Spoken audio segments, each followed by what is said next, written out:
¿Cómo están? Muy buenos días con todos los presentes. Les saludo a su docente, Rafael Guerrero. De parte de la directiva que conforma Escuela Legal Ecuador, agradecemos la presencia en esta, la segunda clase, de lo que respecta al Diplomado Internacional en Criminología. Como ya se les habrá mencionado el día de hoy,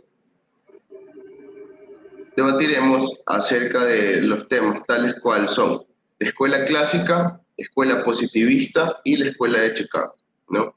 En lo que podamos abarcar en el tiempo correspondiente. Antes de comenzar con lo que son o con lo que respecta a lo que son las escuelas, tenemos que tener en claro qué son las escuelas jurídico-penales, ¿no? De acuerdo con un autor de nombre Jiménez Ansúa, las escuelas jurídico-penales son el cuerpo orgánico de concepciones contrapuestas sobre la legitimidad del derecho, de pensar sobre la naturaleza del delito y sobre el fin de las sanciones.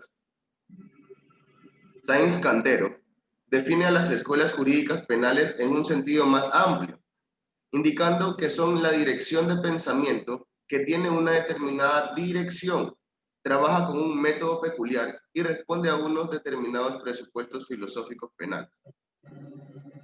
El rápido desarrollo de las escuelas jurídico-penales en el siglo XX se debió a los debates y confrontaciones que ocurrieron entre las dispersas escuelas jurídico-penales.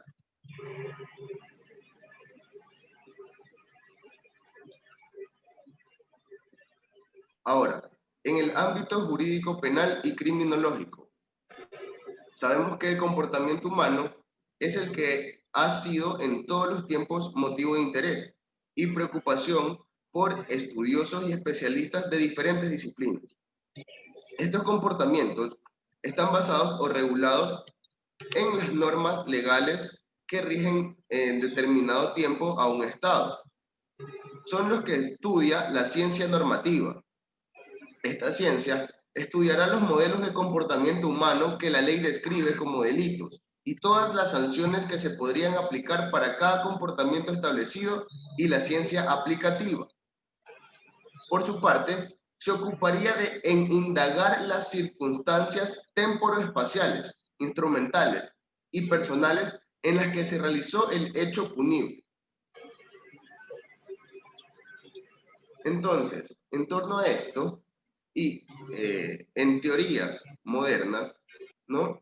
Como ya se habrá indicado, ¿no? Y llegamos a un consenso en las clases anteriores, ¿no? Podríamos suscribirnos a la postura adoptada por García Pablos de Molina, el cual afirma que se puede definir a la criminología provisionalmente como la ciencia empírica e interdisciplinaria que tiene por objeto el crimen, el delincuente, la víctima y el control social del comportamiento delictivo, y que aporta una información válida, contrastada y fiable sobre la génesis, dinámica y variables del crimen, así como su prevención eficaz, las formas y estrategias de reacción al mismo y las técnicas de intervención positiva en el infractor. Entonces, podemos decir que la ciencia, la criminología es una ciencia. Por tanto, aporta un núcleo de conocimientos que son verificados. Misma ciencia es empírica e interdisciplinaria, en la cual predominan la observación de la realidad acerca de las perspectivas normativistas. Acota su objeto de estudio la investigación del crimen, del infractor, de la víctima del delito y acerca del control social del comportamiento desviado. A su vez, caracteriza el crimen como un problema. ¿Y cuáles son las implicaciones más trascendentes que derivan de su análisis? Pues, uno de los aspectos más destacados de esta definición es que amplía el ámbito tradicional de la criminología, ya que incorpora a su objetivo o propósito las investigaciones sobre la víctima del delito y el denominado control social. Con esto, se da un vuelco sociológico que aporta elementos de equilibrio al desmesurado biologicismo positivista, del cual emergió dicha disciplina científica. dando acento a la orientación previsionista del saber criminológico, ya que se preocupa y le interesa prevenir eficazmente el delito y no solo reprimirlo. Entonces, teniendo claro esto, entramos a lo que sería la escuela clásica, ¿no?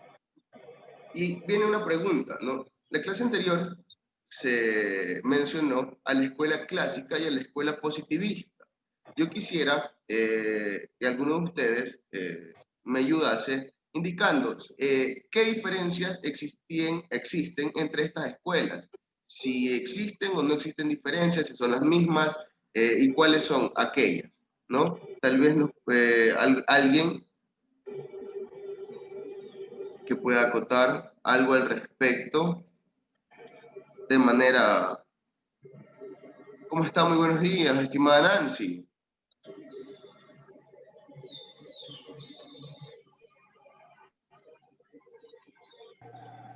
Buenos días. Buenos días.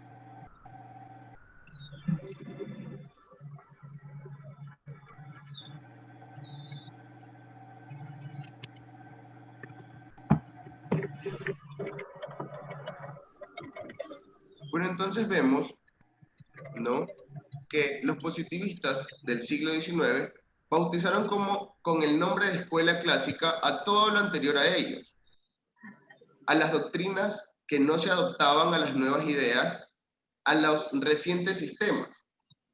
Bajo la ética de clásicos se suele agrupar autores y tendencias divergentes en muchos puntos de vista, en algunos casos inclusive contradictorias, pero que presentan una serie de concepciones unitarias acerca de postulados fundamentales, que fue lo que permitió a los positivistas reunirlas con un propósito didáctico. Existe algo muy importante en la escuela clásica que se recoge de sus autores: la defensa de las garantías individuales y su reacción contra la arbitrariedad y los abusos de poder.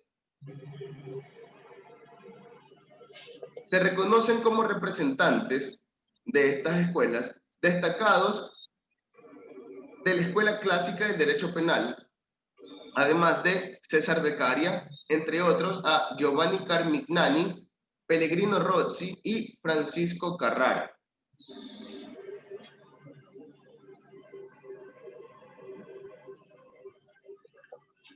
¿No? Entonces, en torno a lo que corresponde a César Beccaria,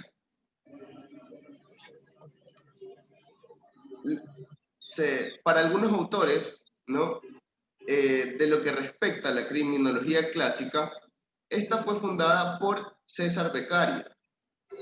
En el espíritu del iluminismo europeo, fue quien en 1764 publica De los delitos y de las penas.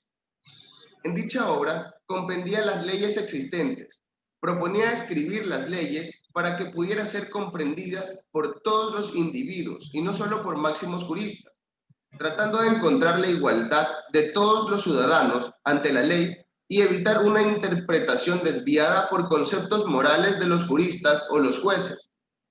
Y por último, el delimitar el ámbito de las leyes penales al mínimo necesario para disminuir el delito. Se afirma que gracias a la escuela clásica se pudo terminar con la barbarie y la injusticia que el derecho penal representaba. Procuró la humanización por medio del respeto a la ley, del reconocimiento de las garantías individuales y de la limitación al poder absoluto del Estado. Pellegrino Rozzi, considerado el profesor de Bolonia, Ginebra y París, que es asesinado por los pensamientos políticos que generaba. Fue quien escribió el primer gran clásico reconocido por todos, aunque no es posible olvidar otras aportaciones de sus contemporáneos como Bentham. Este aportó con su obra Teoría de las penas y de las recompensas. con Génesis del Diritto Penale en 1837. Rossi consideraba que existía un orden moral que todos los seres libres e inteligentes deberían de seguir, pensando que aquella tendría que aplicarse en la sociedad, puesto que todos los individuos están hechos para vivir en sociedad. Surge un orden obligatorio para toda una sociedad y del cual se derivan todos los derechos y obligaciones.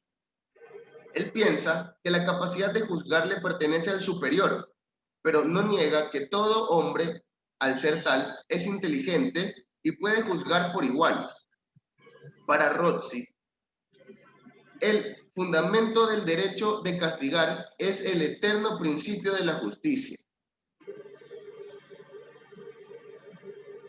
Giovanni Carmignani, este es otro ilustre representante, el cual trata de explicar que el castigo que se le impone a un criminal por un delito que cometió no se hace con el ánimo de tomar una venganza, sino de prevenir que en un futuro no realice otros delitos semejantes.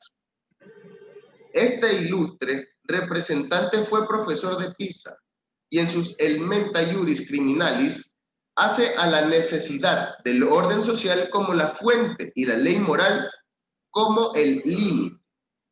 Entonces vemos que el autor comprende, ¿no?, a la necesidad del orden social como la fuente que emana, ¿no?, este tipo de estudios, y a la ley moral como el límite, es decir, la ley moral delimita todo este tipo de ciencia. Para Francisco Carrara, ¿no?, este es considerado por algunos como el padre de la escuela clásica del derecho penal.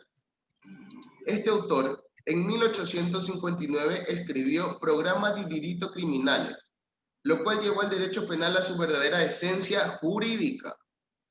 Y cobra importancia porque cuando se hace referencia a la escuela clásica, son las doctrinas de Carrara generalmente las que se someten a exámenes, a estudios, a análisis.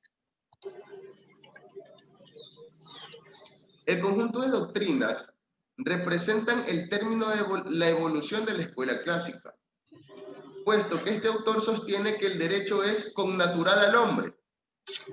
La ciencia del derecho criminal es un orden de razones emanadas de la ley moral, preexistentes a las leyes humanas.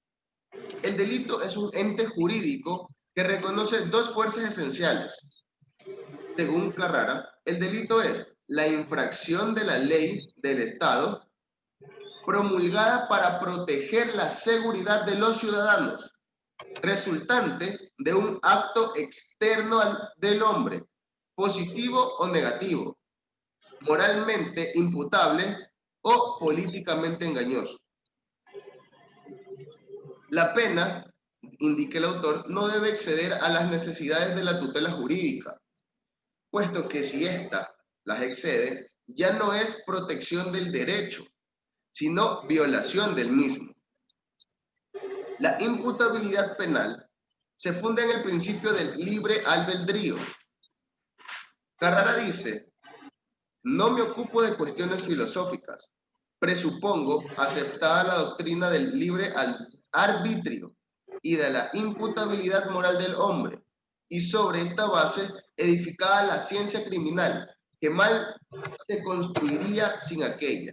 Es decir, cada persona es libre de cometer o de actuar como sus preceptos morales, ideológicos, desee.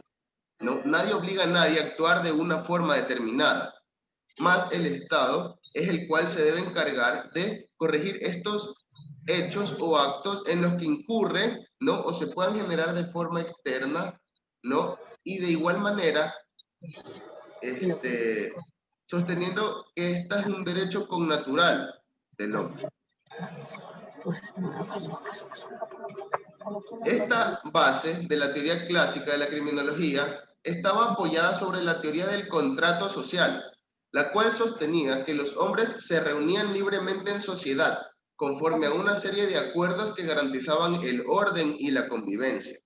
En relación a este consenso, que se proponía el castigo de aquellas conductas que eran perjudiciales o peligrosas para el cuerpo social y la recompensa de aquellas que de alguna manera contribuían al mantenimiento del equilibrio del mismo. Es así como se establecía una tipología de aquellas conductas las cuales se consideraban como desviaciones, mismas que posibilitaban clasificar a un individuo como delincuente o criminal. Con base a esto, las penas que la ley imponía aseguraban el buen funcionamiento y la supervivencia de la sociedad, y toda pena que exceda ese consenso o que tenga fines distintos sería ilegítima y contraviene al contrato social.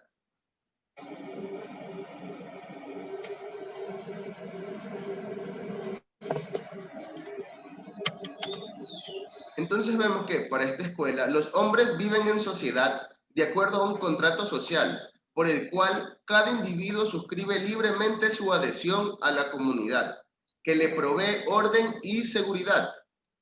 Este ente social castigaría a aquellos que realicen conductas contrarias a ese orden establecido, el cual da equilibrio y estabilidad al grupo humano que convive en sociedad en aquella época.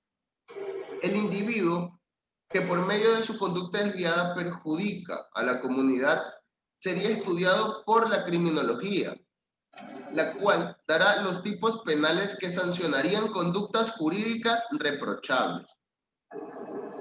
Por lo que atañe a sus postulados fundamentales, el denominador común que hace que incluyan en una misma dirección autores que en otras cuestiones piensan de modo diferente, puede señalarse sus posturas acerca de 4 asuntos: el método, el derecho penal y el delito. El método por su modo de formular una proposición determinada. El deductivo debe admitir necesariamente a priori un presupuesto del que hace derivar las proposiciones sucesivas. El método inductivo parte de los datos objetivos que la experiencia ofrece, extrayendo conclusiones por inducción de la generalización de los hechos observados. Mediante este método solo es posible formular proposiciones a posteriori. El derecho no es un producto histórico, es obra humana, el cual tiene una esencia trascendente. Es congénito al hombre, escribe Carrara, porque fue dado por Dios a la humanidad desde el primer momento de su creación, para que pueda cumplir sus deberes en la vida terrena. Por esta razón, debe tener una vida y criterios preexistentes a los pareceres del legislador humano, criterios infalibles, constantes e independientes a los caprichos de aquel y de las utilidades que pueda codiciar. El derecho, en definitiva, sigue la regla inmutable de la ley natural.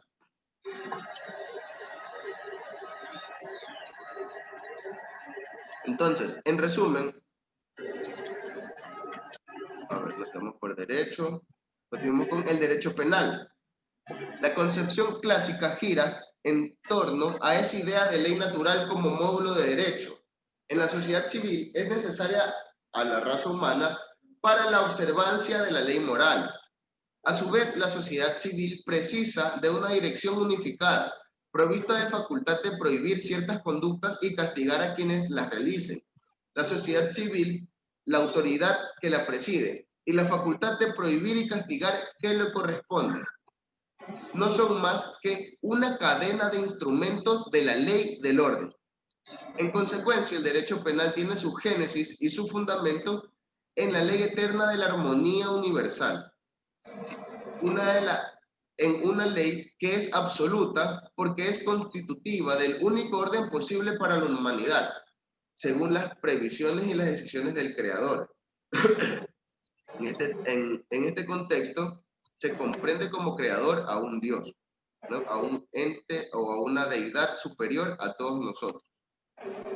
El fundamento de derecho de castigar, la razón por la que se atribuye como una pena al individuo que ha perturbado el orden jurídico, la encuentran los clásicos en la imputabilidad moral, en el libre albedrío del humano. El hombre es un ser inteligente y libre de escoger entre el bien y el mal, entre realizar la acción prohibida o respetar la prohibición.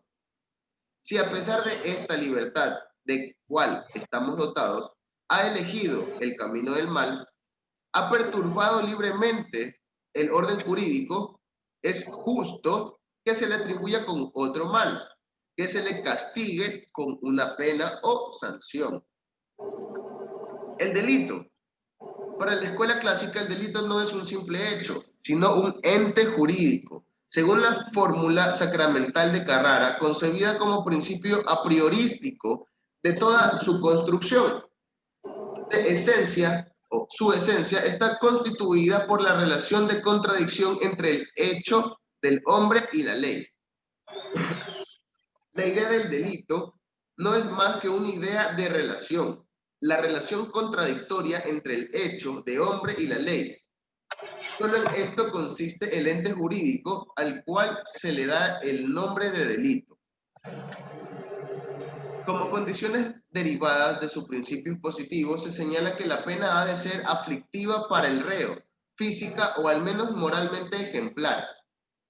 Generar en los ciudadanos la persuasión de que el infractor ha sufrido un mal. Cierto, porque la fuerza oral está más en razón de su certeza que de su severidad. Pronta, porque en el intervalo entre el delito y la punición, la fuerza moral objetiva de aquel continúa ejerciendo sus funestos efectos, los cuales vienen a ser tanto más perniciosos cuanto más prolongados son. Pública, porque toda pena secreta es abuso ilegítimo de fuerza, e irrogada de manera que no resulte perturbadora del reo. En resumen,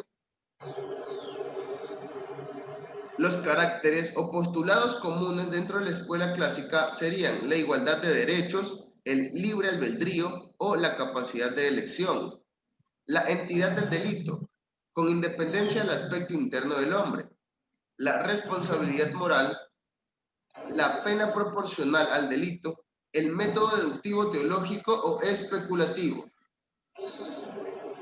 En tanto igualdad, ¿no? Podemos decir que el hombre ha nacido libre e igual en derechos, ya que la igualdad entre desiguales es la negación de la propia igualdad. Si nos basamos a los derechos humanos, los derechos que contempla nuestra Constitución, ¿no? El derecho a la igualdad y a la no discriminación, el cual contempla e indica que ninguna persona puede ser juzgada, ¿no? Ni discriminada por ningún tipo de creencia, sea esta ideológica, política, social, entre otras. El libre albedrío. Si todos los hombres, si decimos que todos los hombres, o en este caso, al mencionar hombres, mencionamos a todas las personas vivas, seres humanos, ¿no? Si todas las personas son iguales, en todos ellos se ha depositado, ¿no?, lo que es el bien y el mal. Pero también se les ha dotado de la capacidad para elegir entre ambos caminos. Y si se llegase a ejecutar el mal, es porque esa persona quiso, y no por la fatalidad de la vida haya arrojado al individuo su práctica. Es decir, que alguien, ¿no?, lo haya impulsado a cometer estos actos. La entidad del delito. ¿No? El derecho penal debe volver sus ojos a las manifestaciones externas del acto, a lo objetivo. El delito es un ente jurídico, una injusticia. Solo al derecho le es dable señalar las conductas que devienen dificultosas. Es decir, que el derecho, en la escuela clásica vemos que el derecho es el cual se encarga de señalar estas conductas que se consideran delictivas. La imputabilidad moral. Como consecuencia del libre albedrío, es base de la esencia penal para los clásicos. Si el hombre está facultado para discernir entre el bien y el mal y ejecuta este, debe responder de su conducta habida cuenta de su naturaleza moral, ¿no? Expresa Carrara que la ley dirige al hombre, en tanto es un ser moralmente libre. y por ello no se le puede pedir cuenta de un resultado del cual sea causa puramente física, sin haber sido causa moral. Es decir, que antes de cometer cualquier tipo de acto, alguna persona, ¿no? Esta debía haberlo pensado y premeditado para su cometimiento. Y aquí entra lo que es el discernimiento y la ética, la moral de las personas al escoger entre lo que es bueno y lo que es malo. Y el método deductivo, el cual es en esta época, en esta escuela, es un método teológico, es decir, finalista. Se basa más en ideas de una deidad superior, la cual nos ha dotado de esencias naturales, de derechos naturales, los cuales, siguiendo preceptos morales, deberían cumplir todas las personas que convivan en una misma sociedad, ¿no? Luego podemos ver a la escuela positiva, ¿no? Con esto, la aparición del positivismo, el cual fue consecuencia del auge alcanzado por las ciencias naturales en los estudios filosóficos del siglo XIX. Se hizo sentir en todas las disciplinas, incluyendo el derecho, la psiquiatría, la criminología y la psicología. El positivismo es una postura filosófica que tuvo un impacto y por tanto una influencia enorme en el campo de lo científico y por supuesto la búsqueda del conocimiento comprobable y válido también hizo eco. Como se señaló anteriormente, en la criminología, el derecho penal y la política criminal, como lo indica Elber. El positivismo está estrechamente ligado a la búsqueda metódica, sustentada en lo experimental, rechazando nociones religiosas, morales, a priorísticas o conceptos abstractos, universales o absolutos. Lo que no fuese demostrable materialmente por vía de experimentación reproducible no podía ser científico en este aspecto.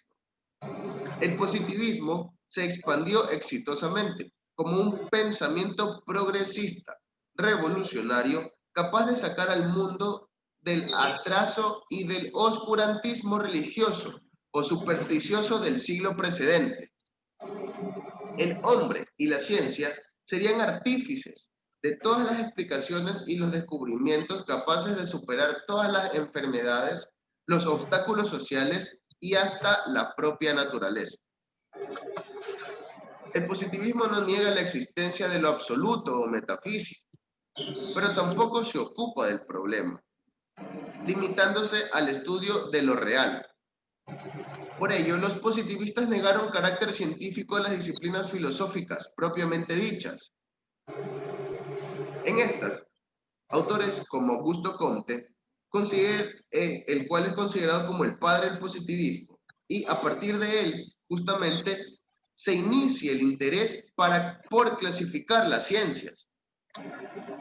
El postulado de esta escuela se basa en el culto a los hechos, a los fenómenos, a lo dado. Toman patrones de las ciencias naturales y pretenden trasladarlos al derecho penal.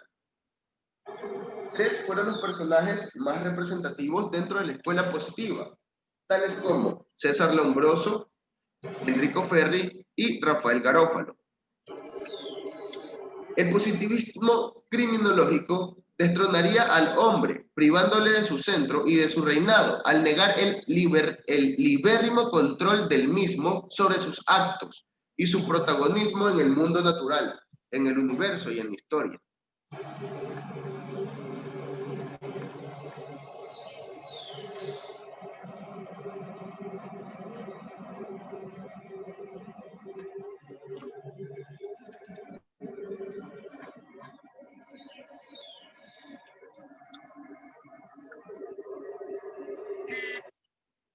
Para Enrico Ferri, el hombre no es el rey de la creación, como tampoco la Tierra es el centro del universo, sino una combinación transitoria. El positivismo criminológico inserta el comportamiento del individuo en la dinámica de causas y efectos que rige el mundo natural o el mundo social en una cadena de estímulos y respuestas, determinantes internos o externos,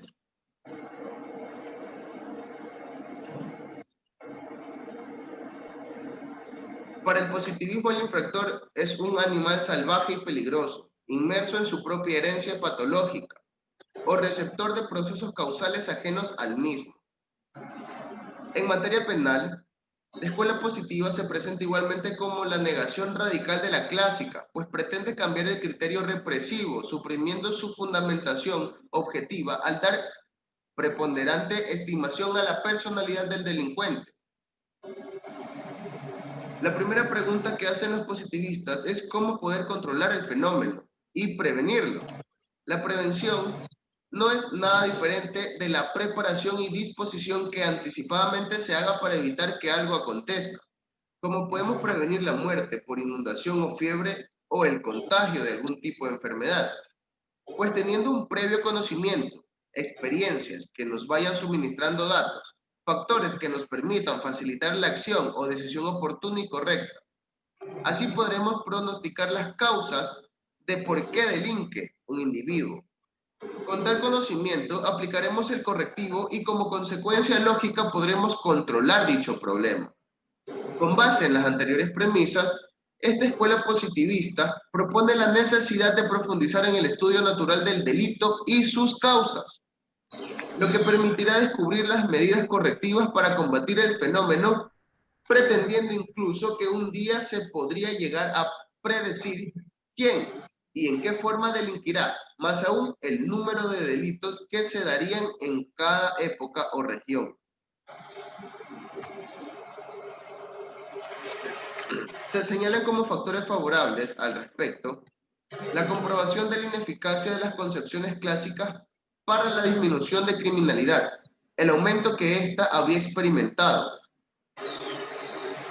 el descrédito en que cayeron las doctrinas espiritualistas y metafísicas y la difusión de la filosofía positivista, la aplicación del método de observación al estudio del hombre y en especial al de la vida psíquica. Los nuevos estudios en el campo de las ciencias sociales, en particular los de Guerre, que sometiendo a la estadística los fenómenos sociales, demostrando que ellos, pese al aparente desorden, dominaban la regularidad y la uniformidad, por lo que era posible formular leyes que los expresan con precisión.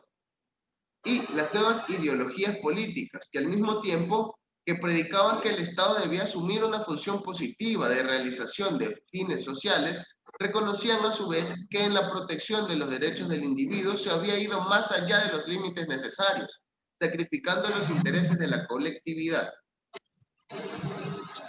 Entonces, ya tenemos 6 minutos para culminar lo que es esta clase. Avanzaremos hasta esta parte, lo que sería la escuela clásica, ¿no? Igual ya para culminar, va a quedar pendiente lo que es un trabajo. Van a realizar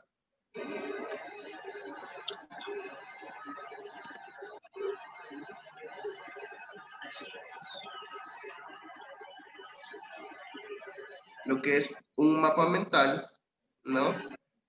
En ese mapa mental van a dividir a las escuelas, y ya para cerrar esta parte, ¿no? Sería lo que es la escuela clásica, la escuela positivista y a la escuela de Chicago, ¿no? Igual hablaremos un poco acerca de la escuela de Chicago para entrar en el tema de la próxima clase y así poder continuar al siguiente tema, que sería lo que es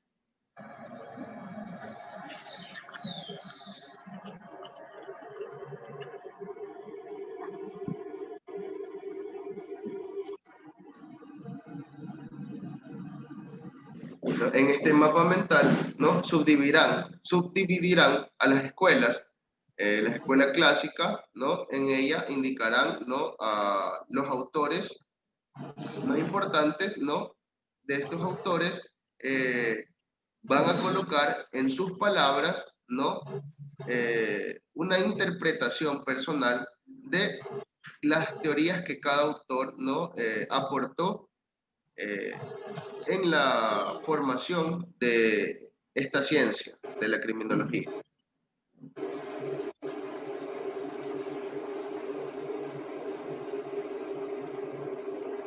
Entonces, esa sería la tarea, ¿no? Realizar un mapa mental, ¿no? Subdividir las escuelas, ¿no? Van a dividirlas en escuelas clásicas, la escuela positivista y la escuela de Chicago, ¿no? Van a indicar los autores más relevantes y con sus palabras van a colocar una interpretación a las teorías que cada autor ha aportado en el transcurso de la historia, ¿no? ¿Alguna pregunta al respecto? Que nos quedan tan solo 4 minutos. Sí, buenos días. Acerca de, Disculpe, bueno, del señorita trabajo, Daniela, ¿podría hablar un poquito más fuerte, por favor? soy Diana. Diana, muy buenos días. Diana Venegas. Buenos días, abogado. Sí, lo que pasa es que tengo una duda. Ya acerca del trabajo, bueno, eso sí me quedó súper claro sobre el mapa mental, pero acerca de las exposiciones, ¿eso queda para la próxima semana No, o...? a ver, ya le digo, la exposición era el día de hoy, era acerca de este tema, ¿no? Claro. Pero la exposición se canceló porque, o sea, pusimos a consideración el corto tiempo que tenemos, ¿no? Sí. Entonces, ya sería la exposición, va a quedar programada para el jueves 22 de octubre, ¿no? La próxima clase yo ya les indicaré, ¿no? El tema, El tema y el los grupo. temas que van a ser considerados para las exposiciones y de igual manera vamos a conversar, ¿no? Para ponernos de acuerdo si ustedes desean lo que son exposiciones individuales o exposiciones grupales. Ah, Aunque yo ok. consideraría por cuestión de tiempo que se den exposiciones grupales para que nos dividamos en 2, 3 grupos pequeños y dentro de la hora, los 45 minutos, podamos desarrollar esa exposición. Ok, listo. Gracias. Es que me quedó la duda porque sí estaba preocupada de que es el jueves y no daban el nombre ni el tema, entonces No, quería... no, tranquilos, no, Pero bueno, es por gracias. cuestión de tiempo, no, no Claro, podríamos sí. también poner a que desarrollen un tema y lo expongan Claro. en tan solo 3, 4 días. Entonces, como les indicaba, la exposición de este módulo va a quedar programada para el jueves 22 de octubre, la próxima clase, que sería el jueves 13 de octubre, ¿no? Nos encargaríamos bien de dividir los grupos, nos ponemos de acuerdo si desean exposiciones individuales o grupales y dividiríamos los temas de esto, ¿no? Listo, Hasta aquí, gracias. ¿alguna pregunta acerca de la tarea? ¿Está todo claro al respecto?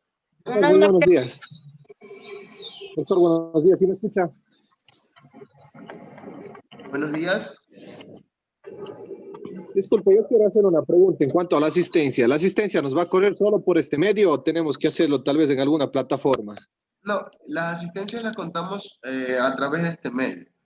Por el momento, los participantes que tenemos aquí presentes, todos cuentan con lo que es asistencia, ya han venido, no tienen ninguna inasistencia. Voy igual a ir nombrándolos. Tenemos a la señorita Mónica Mullo, al señor Bradley Palacios, Daniela Delgado, Diana Venegas, Doménica Calderón, al doctor Mario Ramos, Isis Arce, Israel Urdiales, María Camposano, Tabata Keiser y la señora Nancy Real, ¿no? Disculpe, es Mario Fuentes, por si acaso. Claro, doctor Mario Fuentes. Sí lo nombré, doctor Mario Fuentes. Fuentes Ramos. Correcto. Ah, ya, gracias. Entonces, No, pero ¿sí? ¿sí me escucha? Buenos días. La tarea igual se le envía al mismo correo electrónico. Sí, ya a partir de la próxima semana, ¿no? A partir de las tareas que se envíen el día jueves 15, ya corresponderían a lo que sería el aplicativo del Edmodo. Ya nos vamos a manejar a través del aplicativo del Edmodo. Ya. Y ahí hay que crearse una cuenta. ¿O Ya cómo? tienen que tener creada una cuenta, es más, ya pueden ir uniéndose. Si aquí alguna persona no tenga aún adquirido lo que es el libro, puede comunicarse directamente con el presidente de Escuela Legal de Ecuador, el abogado Andy Valencia. Aquellos que ya hayan adquirido lo que es el libro, ya tienen acceso total al aula del Edmodo, ¿no? Tengo entendido que se está ya subiendo el material que ha sido impartido, ¿no? En el transcurso de estas 2 clases,